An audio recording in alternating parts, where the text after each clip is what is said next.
the symphony of biblical narratives, the multifaceted voices of diverse cultures harmonize, creating a rich tapestry of faith. Psalm 68:31 declares, "Princes shall come out of Egypt.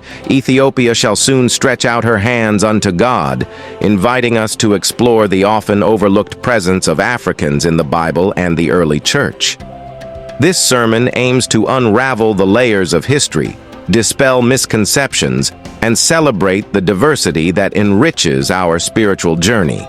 The Bible, contrary to a narrow portrayal, emerges as a multicultural narrative. Even the Roman catacombs, adorned by the brushstrokes of persecuted 1st and 2nd century Christians, reveal depictions of people of color.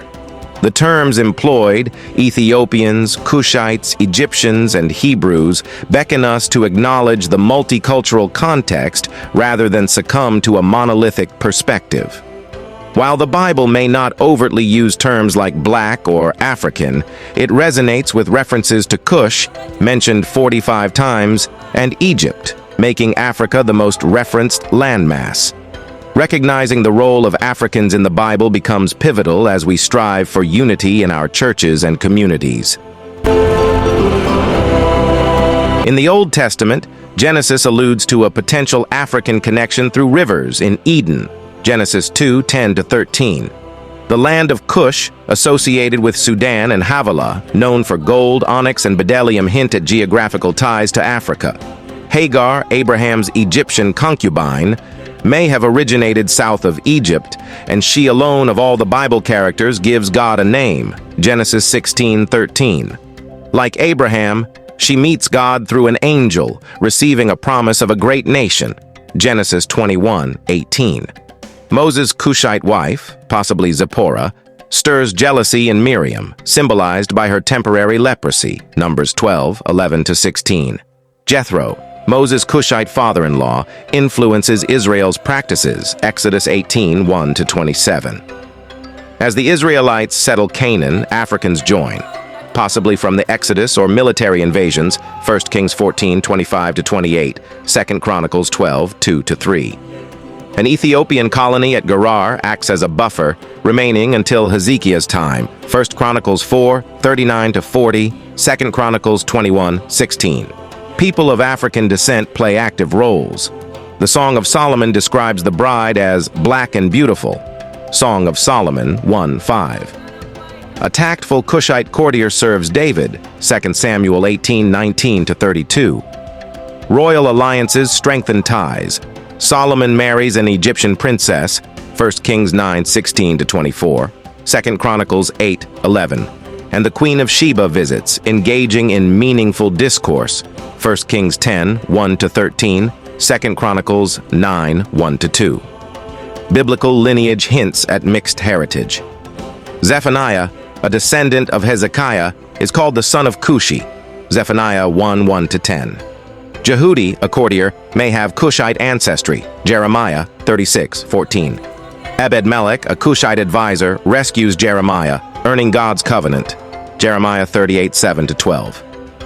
This condensed exploration unveils Africa's significant role in the Old Testament, intertwining biblical narratives with historical and cultural connections. In the New Testament, Cush, an ancient African kingdom, still shows up. There's a story about a person from the court of Candace, the queen mother of Nubia, now Sudan, who converts to Christianity with the help of Philip, Acts 8:26-39. Candace was powerful, and her treasurer learned about Jesus in Greek, the language spoken in the royal court. Moving north, there's a city called Cyrene in the Roman province of Cyrenaica. It was known for smart people like astronomers and poets, and they did well in Olympic Games. They shipped goods, including a type of contraceptive, to Rome. The people of Cyrene also had connections with Jerusalem. Simon of Cyrene, a likely religious man, carried Jesus' cross during the crucifixion. His sons became known in the Christian community. Even though some in an African synagogue initially opposed preaching, Acts 6:9, others from Cyrene embraced Christianity and spread it to Cyprus and Antioch, Acts 11:19-26.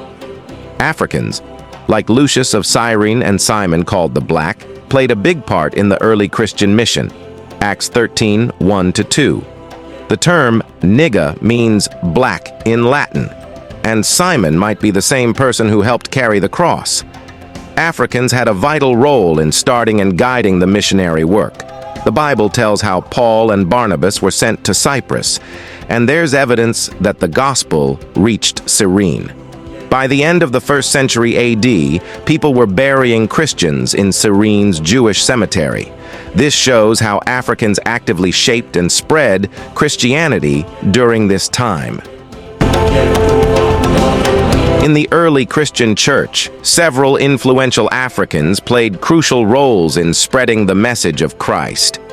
Clement of Alexandria, 150-215, and Origen, 185-254, were Christian philosophers who engaged in debates, wrote important exhortations, and significantly influenced theological thought.